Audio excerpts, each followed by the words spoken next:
Hello friends, तो आज के इस वीडियो में हम जीके जीएस के साथ साथ स्टैटिक जीके के भी प्रश्न को लेके आए हैं और ये सारे प्रश्न जो आज हम बताएंगे RRB, NTPC, ALP, technician, RPF, SI, constable सभी एग्जाम से संबंधित बहुत ही महत्वपूर्ण होंगे सारे प्रश्न। तो आप लोग वीडियो के अंत तक बने रहिएगा। तो चलिए शुरू करते हैं। पहला प्रश्न है, सूची को आपको मिलाना है। इसमें से आपको गलत युग्म जो होगा उसी को चयन करना है। पहला है व्यपगत का सिद्धांत, लॉर्ड डलहौजी, ये सही है। व्यपगत का सिद्धांत किसने दिया था? डलहौजी ने। नेक्स्ट है बंगाल के पहले गवर्नर जनरल रिचर्ड वेलेस्ली। अस्थाई बंदोबस्त कार्नवालिस, ये सही है। आपको गलत चुनना है, जो सही है वो सही होगा। प्लासी का युद्ध रॉबर्ट क्लाइव, ये तीनों सही है। ये तीनों जो सूची मिलाया गया है ये तीनों सही है। बाकी गलत है ऑप्शन बी, बंगाल का पहला गवर्नर जनरल वेलेस्ली नहीं था। तो बंगाल का पहला गवर्नर जनरल कौन था? तो वारेन हेस्टिंग्स। कौन था? Warren Hastings. ठीक है, आप इसे याद रखिएगा। तो आपको गलत चुनना था तो इसका आंसर ऑप्शन बी हो गया। बाकी चारों को याद रखिएगा। व्यपगत का सिद्धांत कौन दिया था? डलहौजी। बंगाल का पहला गवर्नर पूछेगा तो क्लाइव, रॉबर्ट क्लाइव। लेकिन बंगाल का पहला गवर्नर जनरल पूछेगा तो वारेन हेस्टिंग्स। और अस्थायी बंदोबस्त कार्नवालिस और प्लासी के युद्ध के समय अंग्रेजों का नेतृत्व रॉबर्ट क्लाइव ने किया था। प्रश्न है, निम्नलिखित में से कौन सा मिलान अक्षांश और देशांतर रेखाओं के लिए सही है? निम्नलिखित को सुमेलित करें। सुमेलित करना आपको। पॉइस ये श्यानता का मात्रक है, तो 1 का 3 से। केल्विन ये तापमान का है, और कैलोरी ये उष्मा की मात्रा है, और फेराडे ये विद्युत धारिता का है।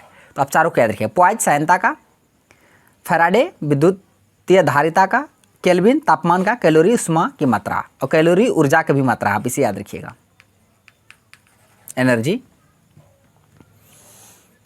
प्रश्न है, इसको आप याद, एक चार्ट है, इसको आप याद रखिएगा। आत्मीय सभा का स्थापना 1815, याद रखिएगा। इस भी पूछता है और स्थान भी पूछता है, उसके संस्थापक भी पूछता है, इसलिए हम ये चारों को बताते हैं। आप इसे याद रखिएगा, क्योंकि अभी शुरुआत में प्रश्न ऐसे ही होंगे मिलान करने वाला, उसके बाद होगा ऑप्शन के बाद, मतलब उसके बाद जो होगा ऑप्शन वाले होंगे, 4 ऑप्शन वाले। तो अभी ऐसे ही प्रश्न है। तो देखिए, पहला संगठन है आत्मीय सभा। प्रश्न पूछेगा आत्मीय सभा का स्थापना कब हुआ था? 1815 में। कहाँ हुआ था? कलकत्ता में। और इसके संस्थापक कौन थे? फाउंडर? तो राजा राम मोहन राय, ये पहला हुआ। नेक्स्ट है तत्वबोधिनी सभा। तो तत्वबोधिनी सभा का जो स्थापना हुआ था 1839 में। कहाँ? तो कलकत्ता में। संस्थापक देवेंद्रनाथ टैगोर। नेक्स्ट है भारतीय ब्रह्म समाज।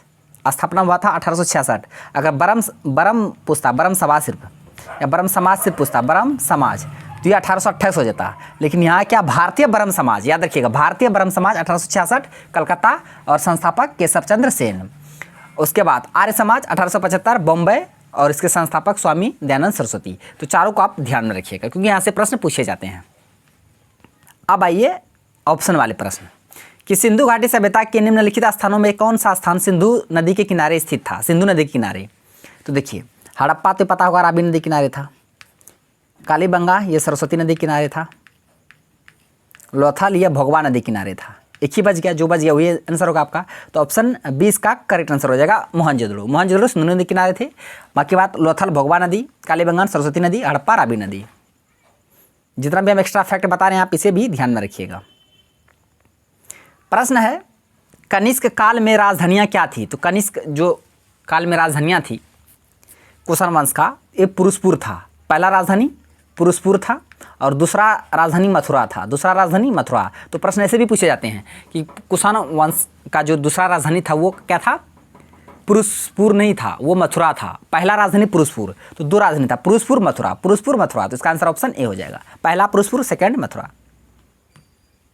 महात्मा गांधी ने भारत राष्ट्र कांग्रेस के निम्नलिखित अधिवेशनों में से किसकी अध्यक्षता की थी? तो महात्मा गांधी ने 1924 के बेलगांव अधिवेशन की अध्यक्षता की थी, याद रखिएगा। और बेलगांव किस स्टेट में है? तो कर्नाटक में है। जैन धर्म का सबसे महत्वपूर्ण मौलिक सिद्धांत किसे माना गया? जैन धर्म का कुल 24 तीर्थंकर हुए थे। संस्थापक थे शबदेव, और 24वें तीर्थंकर थे महावीर स्वामी। तो जैन धर्म का जो सबसे महत्वपूर्ण सिद्धांत था, मौलिक सिद्धांत था, वो अहिंसा था। क्या था? अहिंसा। आप इसे याद रखिएगा।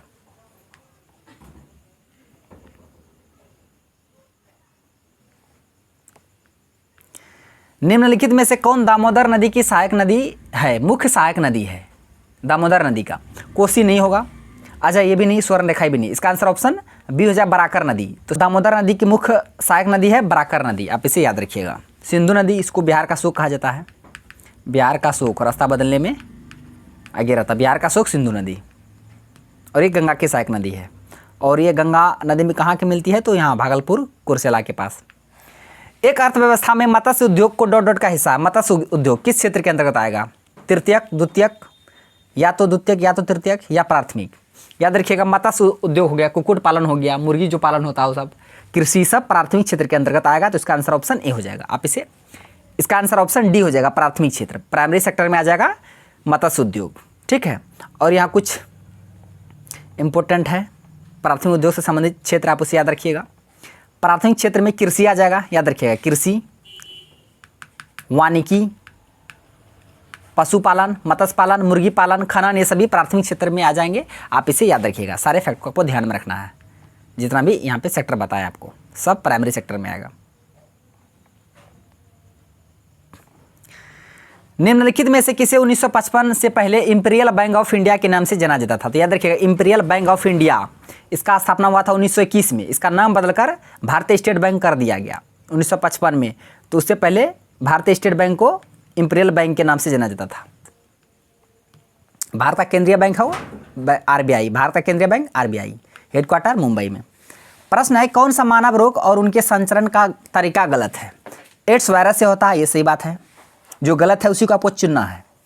इबोला, ये वायरस से, एंथ्रेक्स, बैक्टीरिया, ये तीनों सही है। गलत यही है, एथलीट फूड, ये कवक से होता है, बैक्टीरिया से नहीं होता। किससे होता है, कवक, फंगस, फंगी। ठीक है, तो यही गलत था, तो इसका आंसर ऑप्शन डी हो जाए, क्योंकि आपको गलत का ही चयन करना था। बाकी एड्स जो होता है वायरस से, एंथ्रेक्स बैक्टीरिया से, इबोला वायरस से। Fatehpur Sikri co dot dot द्वारा मुगल साम्राज्य की राजधानी के रूप में स्थापित किया गया। तो मुगल साम्राज्य के राजधानी के रूप में फतेहपुर सीकरी को किसके द्वारा स्थापित किया गया था, तो पता होगा सबको, अकबर के द्वारा। किसके द्वारा, अकबर के द्वारा। इसका आंसर ऑप्शन डी हो जाएगा। ये करंट से संबंधित प्रश्न है।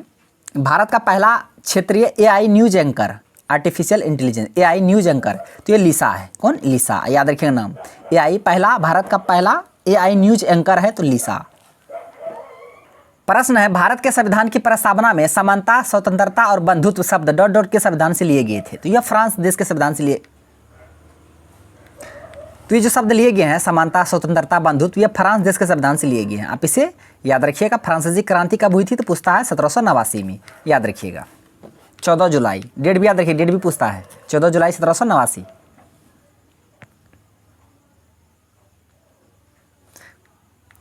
थार मरुस्थल के अनुप्रस्थ टिब्बे क्या कहलाते हैं। थार मरुस्थल के अनुप्रस्थ टिब्बे होते हैं, उसे बरखान कहा जाता है। क्या कहा जाता है, बरखान। भारत का सबसे जो बड़ा मरुस्थल है वो थार मरुस्थल है। कहाँ पे है, तो राजस्थान में है। ठीक है, ये शुष्क मरुस्थल है, राजस्थानी नहीं, राजस्थान। और गोबी मरुस्थल ठंडा मरुस्थल है, जो कि एशिया का सबसे बड़ा मरुस्थल है। प्रश्न है, काली मृदा भारत के निम्नलिखित में से किस भौतिक प्रभाग में प्रमुखता से पाया जाता है। काली मृदा, काली मृदा का दूसरा नाम है रेगुर मृदा, रेगुर मृदा। इसे काली कपासी मृदा भी कहा जाता है, क्योंकि कपास की खेती सबसे अधिक इसी में होता है। तो ये सबसे अधिक किस क्षेत्र में फैला है, तो दक्कन वाले क्षेत्र में, दक्षिण भारत, दक्कन ट्रैप में। तो इसका आंसर ऑप्शन ए हो जाएगा, Deccan trap.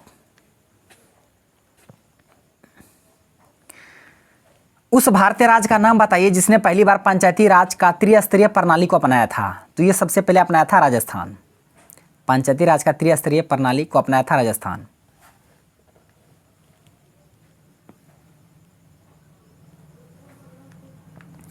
Helium, neon, argon, krypton, xenon, radon, ये हैं किससे संबंधित है। क्षार धातु, क्षारीय धातुएं, उत्कृष्ट गैस, हेलोजन।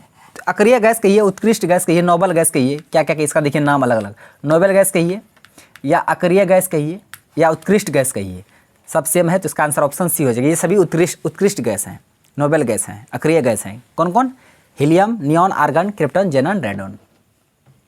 तो फ्रेंड्स, आज का प्रश्न बस यहीं तक था। आयोग सारे प्रश्न समझ भी गए होंगे, याद भी हो गएगा। यदि आपको वीडियो अच्छा लगा तो हमारे वीडियो को लाइक कीजिए, तो हमारे यूट्यूब चैनल करिए जैसा अड्डा को सब्सक्राइब करें और बेल आइकन को भी हिट करिए, ताकि हर एक लेटेस्ट वीडियो का नोटिफिकेशन तुरंत आप तक पहुंच जाए। थैंक्स फॉर वॉचिंग वीडियो, धन्यवाद। हम मिलते हैं नेक्स्ट वीडियो में नेक्स्ट टॉपिक के साथ। अब तक के लिए जय हिंद।